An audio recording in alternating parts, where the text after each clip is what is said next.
is what Tails would say if he were on like a roller coaster ride in a theme park designed all around the theme park rides that Sonic characters. Where the fuck am I going with this?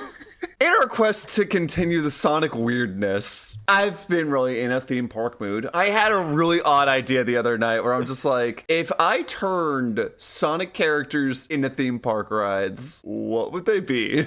Dude, I'm totally behind this idea. Something about me really wants to ride on the Belle the Tinkerer Wild Mouse roller coaster. Oh, that would be a good one. That's not even on the list, but that would be good. See? I like that one a lot. What do you think, Lycos? Epic Universe, Sonic Land.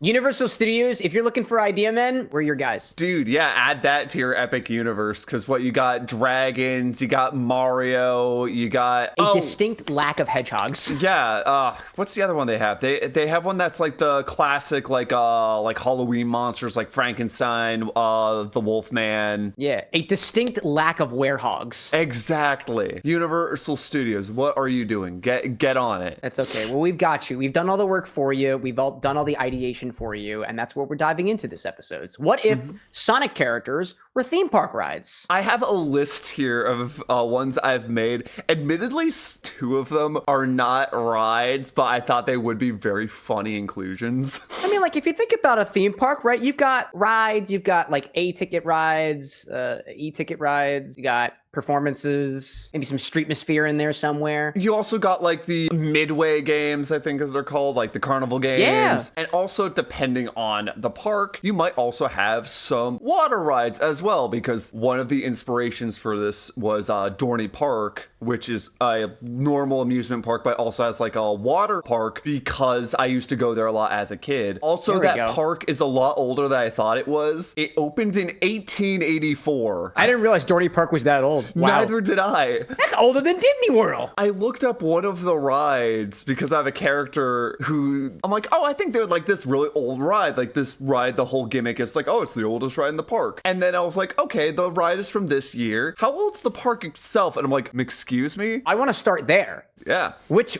old character? It must be an old character, right? Mapping to, what is it? Dorney Park's oldest wooden roller coaster, right? Not the wooden roller coaster. So the ride in question is called Whip. It was first introduced in the park in 1920. It is the oldest ride in the park. The characters I immediately thought of loving this were Gerald Robotnik and Maria, because they are from an older time.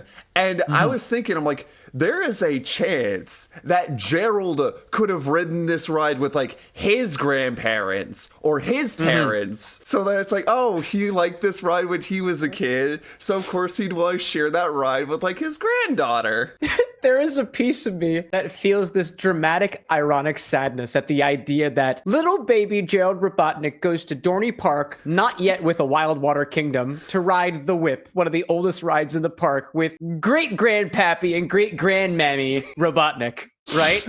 Enjoys the cotton candy in his hands, scheming about how to make the ride go a bit faster, because I'm sure he was scheming at that age anyway. And then flash forward, many years later, Gerald Robotnik takes his sick granddaughter to the park to enjoy the ride that he so loved as a child, only for her to get really nauseous, throw up, and be like, oh, well, I guess we have to take you back to the Ark.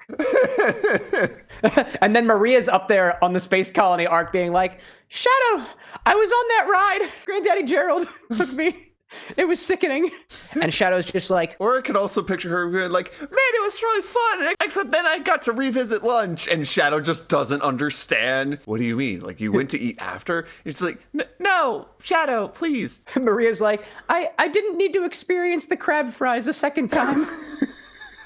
Isn't there a Chickies and Pete's right around the corner? If not around the corner from the Whip, I know there is. Last time I went to Dorney Park, there was a Chickie and Pete's there.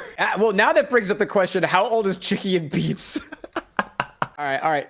Chickies and Pete's was established in 1977. Oh. When was Maria Robotnik last on Earth? I don't think we have a specific year. All right, details. In my mind's eye, it was Chickies and Pete's twice over, and Shadow didn't get the joke. Yeah.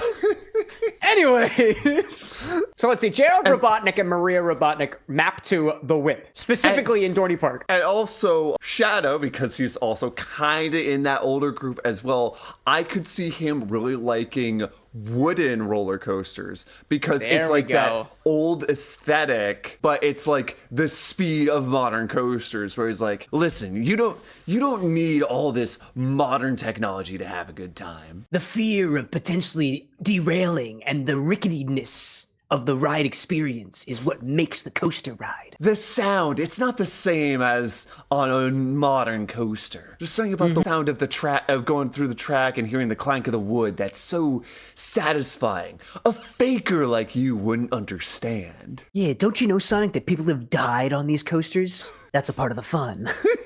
Shadow the Hedgehog just like with a small smirk on his face, riding around the wooden coaster, getting back to the beginning and being like, Again. The thing I'm is, still here. I survived. Picture him like his arms crossed, but he just has that smirk on his face. Like it does not look like he's having a good time, but he has that smirk, so you know he's having a good time. And then he's just like, again, sir, you have to again. I said. I just love this concept of Shadow the Hedgehog walking around Dorney Park in Wildwater Kingdom. I don't know why, man. That association of the emo energy with the, I don't know, what do they give at Dorney Park these days? It's not even a balloon. It's not chicken legs. No, they don't really have. I could see him It's with souvenir cups. Yeah, like the Snoopy souvenir cup, and like one of those like giant like plushy snakes that you can win at like one of the games. Just there you go. Just there he's you go. wearing it like a scarf. Dude, that just makes me think too that like the person who gave him the plushy snake at the the balloon dart stand or the whack-a-mole stand or specifically the frog game. It's Vector in a part-time position. I don't know. I imagine Vector behind the Midway stalls for some reason.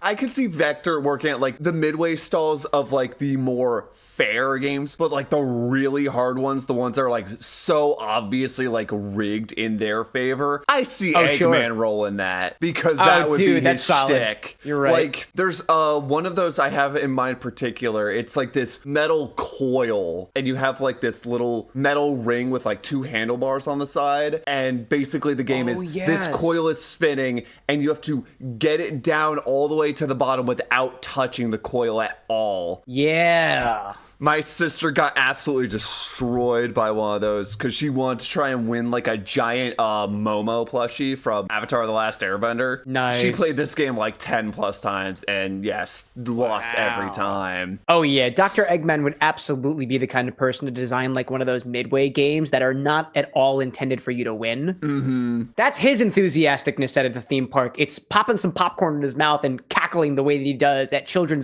being sad because their parents spent their money with absolutely no prize at the end. And also, if the kid cries as well because they still lost, he would get like that sick satisfaction of like, that kid's crying, I nailed it. That makes me think of a whole nother episode potential. It's which Sonic characters would be laughing as a baby cries.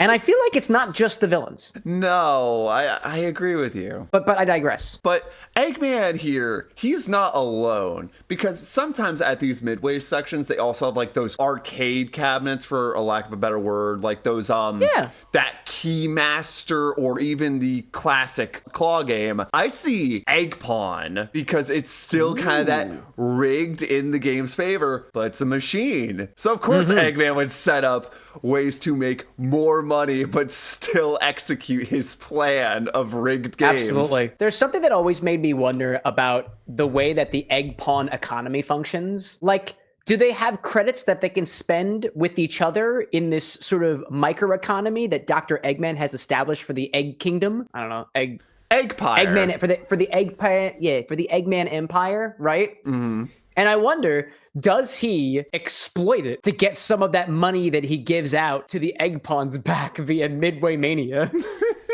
It's no surprise to me that Eggman can be a part of any of the attractions at a theme park because Eggmanland. Don't tell me that there's not at least a couple coasters. Oh yeah, no, he knows how to build coasters. That he does. And that Asteroid Coaster song, oh my god, dude, I still rocking to it.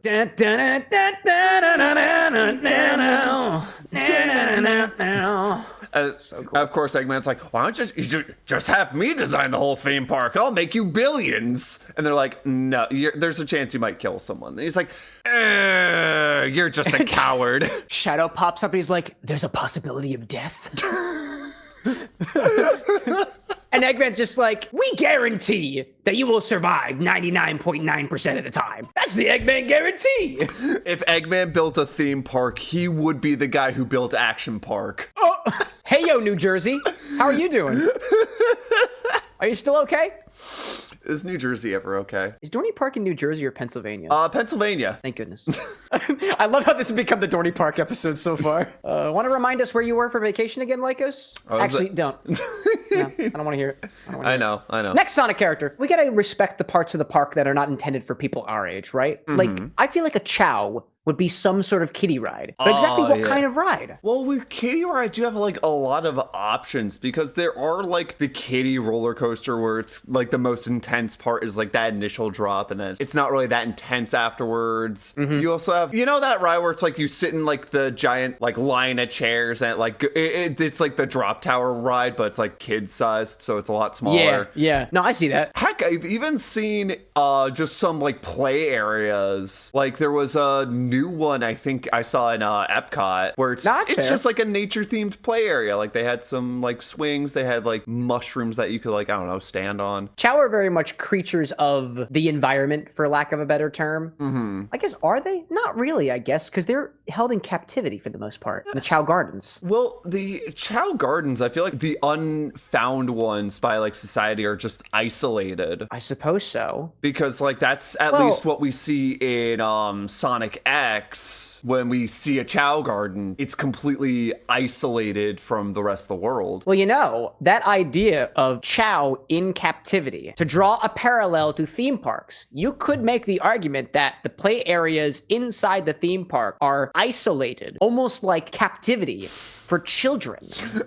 in a theme park. Do you see where I'm going with this, Lycos? It's basically like a Chao daycare, but they see it as specifically theme park daycare centers that are absolutely designed so that the parents can go off and do something else while the kids are left to commingle amongst each other. They've got some small slides in there. They've got little building blocks. That's exactly where we want them, Lycos. Chao Kitty Daycare. Yeah. Dorney Park in Wild Water Kingdom. Oh my goodness. Go get wet and wild. Leave your Chao with us. And then they come back and they're just like, why does he have bare feet? You entrusted us with our care and you entrusted us to care for your Chao as we see fit. We had an animal delivery and we've got a partnership with SeaWorld. Why does SeaWorld have a bear? Where's Shamu? Well, it looks like C. Markov's child absorbed it. You can have the lifeless husk back. As compensation, would you like this little mole friend? It's the little purple mole. No, I don't want a mole. It's like, okay, are you sure? Eggman at his Eggmanland press conference. I'm not saying that we don't test on animals for our theme park rides and experiences. As the little like Flicky flies up onto his shoulder and just like pecks him in the face. Sticking with the Eggman theme, because why not? So I was thinking about Sage. And Sage, I actually had two different ideas for. Either rides that are like simulations, to give example, something like Soarin' from Disney, or even, what's the Star Wars one? The Smuggler's Run, I think it is. Where basically like the rider, you're either like a pilot, a gunner, or an engineer, and you have to like do certain roles like while you're on the ride. Yeah. Like one of those scenario-based rides. Yeah. Like where something it like changes a little bit each time. There's a little bit of an interactive element. Yeah, exactly. But also something like educational. So like, what's the other one in that section with Soren that I'm thinking of? Was it With the Land or something like that? Living with the Land. That's it's a little log flume ride. Yeah, something like educational. I love the idea that Sage's equivalent is Eggmanland education.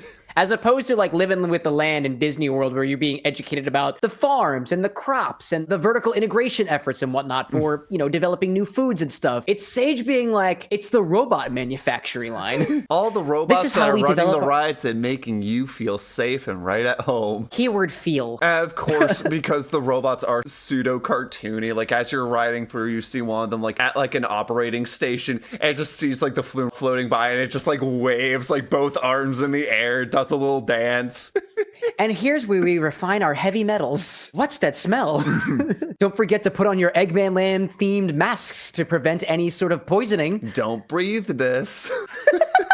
That's going to cost you on the way out, by the way. Those are not complimentary. No. An educational ride for Sage. What about something a little bit more thriller? I want more roller coasters in here. More like a traditional roller coaster on my list. So Tails, Naturally. I was thinking something that's tall or something that gives a simulation of flight. So like I was thinking not only like a taller roller coaster, so going back to Dorney Park, maybe not like Steel Force, maybe something more like Talon where there's more movement, but also I could see it being like that like tall swing ride that they have where you get in like the metal swing, Sure. it rises up and then you like spin around for a while at different angles and stuff. I could see Tails being like one of those kind of rides. No, I see that. And are those one of the rides that can also go upside down sometimes too? The swing, no, but the other like tall one, if we wanted to make him like a roller coaster, something like Talon, yeah, that would go upside down. Yeah, because I feel like something about the roller coasters or rides going upside down absolutely fits in Tails' like naming methodology, like Cyclone or Tornado. Those things spin. His tails spin. Yeah. Those things spin. A spinny ride.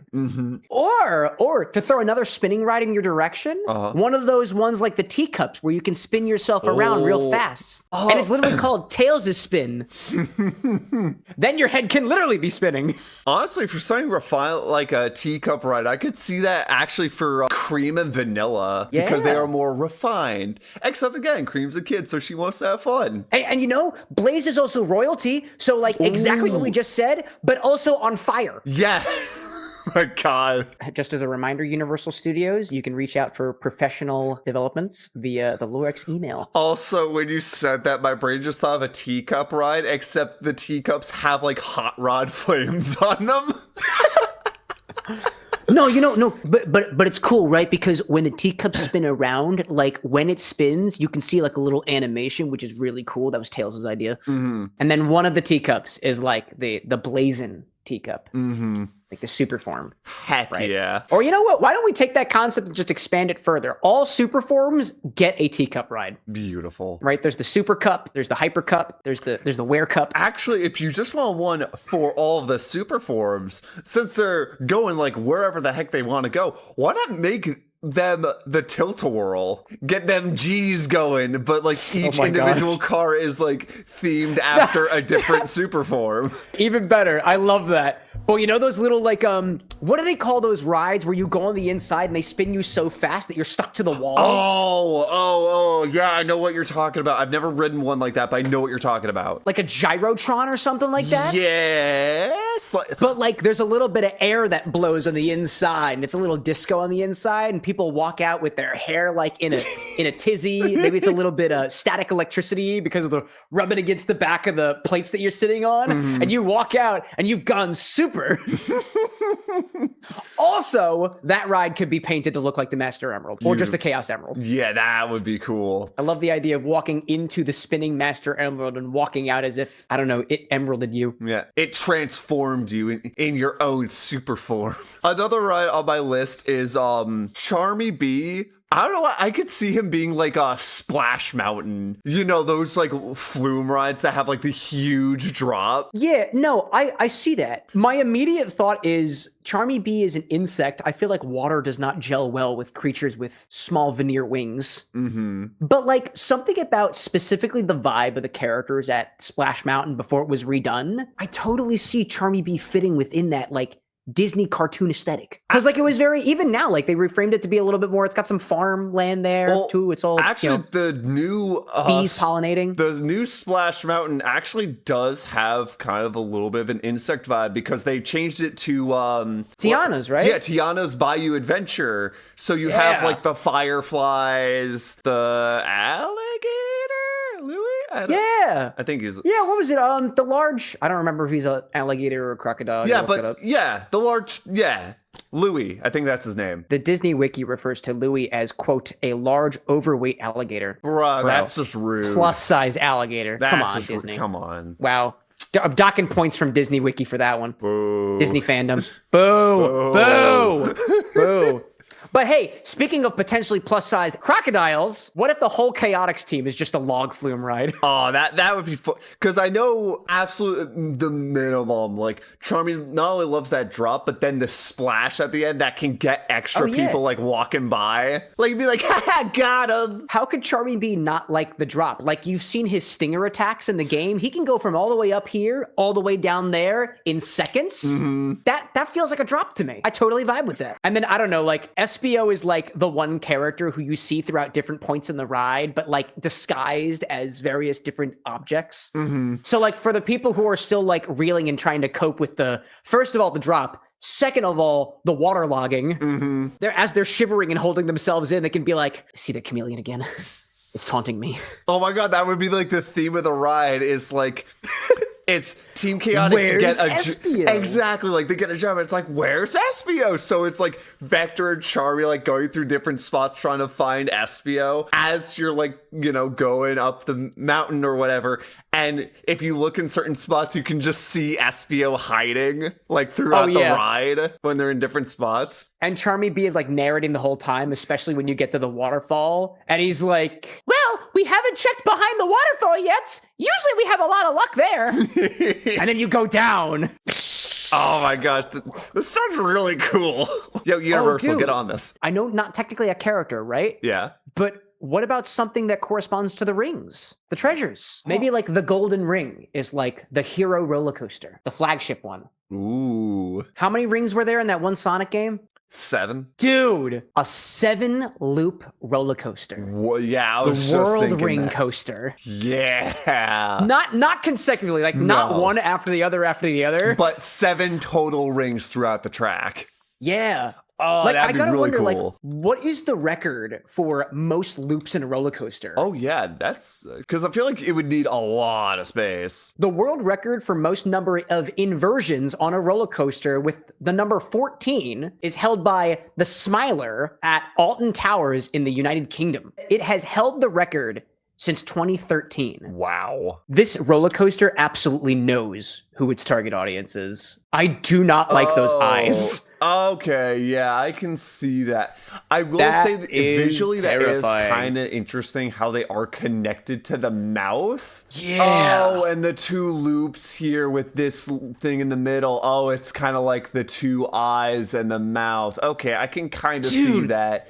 But that's also uncanny. Yeah, I can see that. Now imagine that, but it's gold rings. Yeah, the 7 world rings. Do we do more? We have to break the record, Lycos. I don't think we have to break the record because I like the on brand with the 7 world rings. That's fair. I'm just saying, each ring could be a different type of ring. We can have one each for the world rings, another one for the gold ring, another for the red rings with the stars. I'm just saying, we got options. If we're trying to break a world record, I think we can. And then all of a sudden, the hurricane comes in and it like pokes it in just the wrong way, and it loses all of its rings at once. Classic Sonic the Hedgehog fashion. Yep, of course. So for Amy, I was thinking a lazy river for Amy Rose. Dude, lounging around? Yeah, I see that. Just chilling out in your little inner tube and just vibing. I could see that little fashionable swimsuit hanging around, lazing around for hours at a time. Maybe for our more adult audience too. Maybe there's a little outcrop of that lazy river that gets to like a wet bar or something like that. Could be cool. Dude, I was at a hotel that had a lazy river as a part of it. Really? Yes. Last time I was in Disney, I also stayed at a hotel that had a lazy river, but the lazy river was closed the whole time. If we're thinking of the same place, it was open. I didn't go in, but it was open. Yeah, keep rubbing it in, Lycos. And for other rides, you remember Marine the raccoon? Yeah. I was thinking pirate ship ride because she's the captain. Yep. And of course, if she's the captain of the ship, something's gonna go wrong. The whole theme of the ride right there. What's wrong with my pirate ship? Well, first of all, you're nowhere near the water. Second of all, how is this thing supposed to catch air when there's no sails and it's attached to a very long beam of steel? And third of all, why is it capsizing by design? Yeah, why are you purposely trying to capsize it? When you're on a ship, you're not trying to catch air. You're not trying trying to, like, do tricks on a half pipe. This is a pirate ship, not a skateboard. Actually, wasn't there that one pirate ship that could cross through dimensions? Oh my God. That thing technically caught some air and everything in between. Just someone runs up and just slaps that nerd across the face. I'd like to think that nerd is a part of the coconut crew. Oh my God.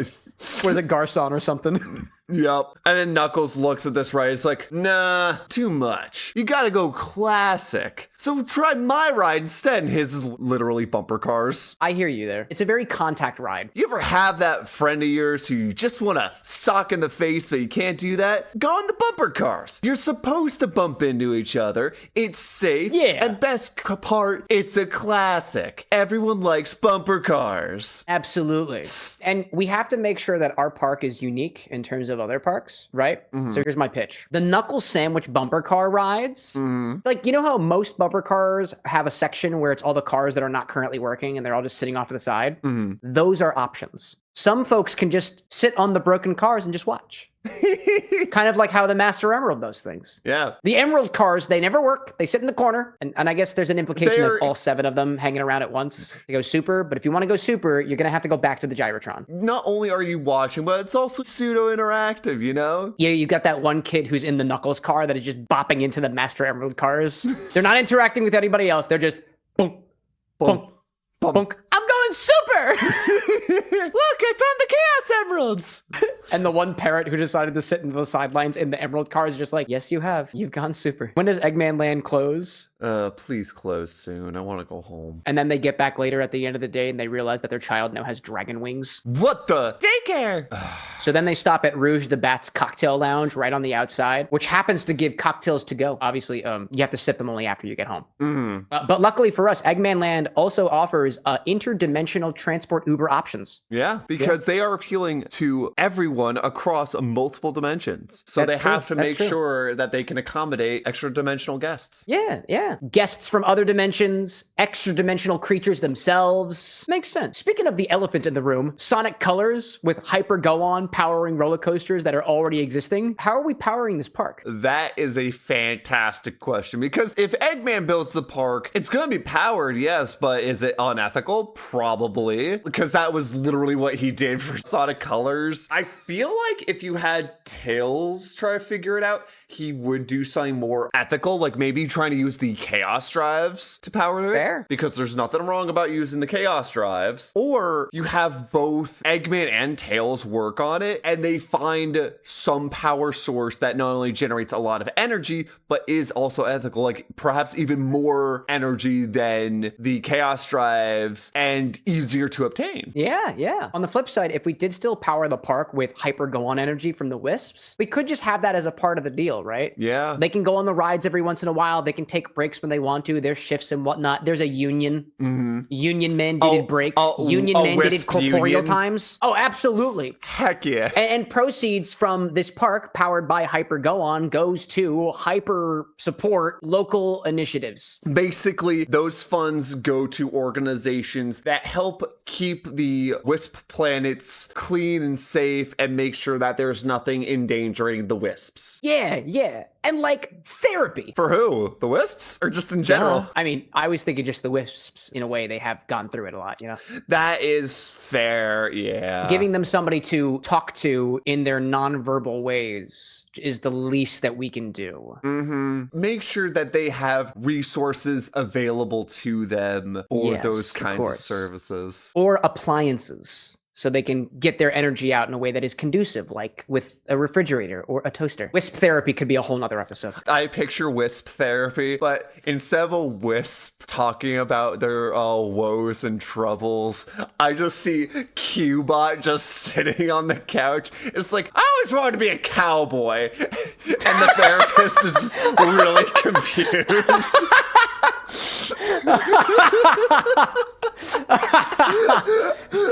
Consequently, Eggman's robots also get therapy too, if they need it or if they don't. Except for Cubot, because he might just get banned. I love that idea. Oh my gosh, dude. I'm gonna write that down as a podcast episode idea.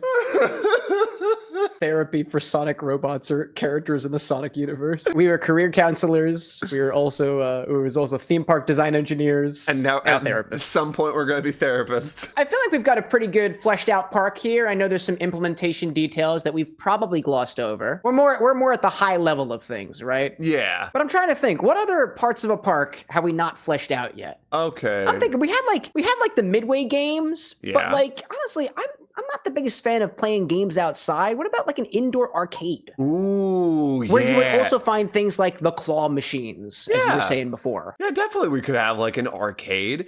And heck, Like- for the arcade cabinets, we could go for the Sonic ones. If you just want Yeah. to stay Oh on my the- gosh, like Sonic the Fighters Yes! or some of the other like arcade cabinet only games, right? Ooh. Do we have a character that like represents that like the arcade aesthetic? I don't know. Like, I don't know. We talk about a lot of the Sonic the Fighter characters. We have Bark, our silent king, love him. We talked about Bean. Honey, the cat. But I'm seeing here that we haven't talked about this character a lot. uh-huh. Do you remember Mighty the Armadillo Yeah, or Ray the Flying Squirrel? Yeah, Mighty's a Chaotix. Yeah, and Ray we've that's talked fair. about a little bit. It looks like one of their first game appearances was in this one called Sega Sonic the Hedgehog, an arcade-only Sonic game, which I've never heard of. I've never heard of this game. As it pertains to the episode now, who better to represent the arcade area of our park than characters who came from the arcade cabinets? Yeah, and that way you have like a whole cast of characters working in the yeah. arcade. So you got like Mighty, you got Ray, Bean, Bark. Each one of those characters can represent a different aspect of our arcade, like the token machine, the gift table, the bathrooms. Oh my gosh, how am I blanking on the hunter? Fang! Fang could be The like one of sniper. the shooter games. Yeah, there we go. Yeah. It's all those one-off side characters who all have a different themed game in this arcade. Oh, that's cool. And we can call it the Special Zone. the I like Special that. Zone We'll have a- arcade. Yeah, and then we've got a little ball pit that's got balls in yellow colors, red colors, blue colors, little white colors with red stars on them. You see where I'm getting at here, right? Yeah, I see what you're putting down. I like that idea. Lycos, you can find me in our totally not Eggmanland theme park, hanging in the Special Zone ball pit. Heck yeah, dude. I might join you Yeah. hanging out in that ball pit, sipping on some drinks that we got, enjoying this wonderful theme park, which, by the way, this sounds awesome. I genuinely wish this was real. And don't get me wrong, like, I think there's more aspects to this park that have yet remained undetermined. So if any of our audience members has ideas to fully flesh out this Sonic park, whether that be in a theoretical universe of studios, a potential park of the Dorn variety, with or without a Chaos Water Kingdom, Heck yeah. let us know. We're open to ideas. We will be your liaison with the park engineers, who are definitely not just robots or Chao fumbling with the balls from the ball pit.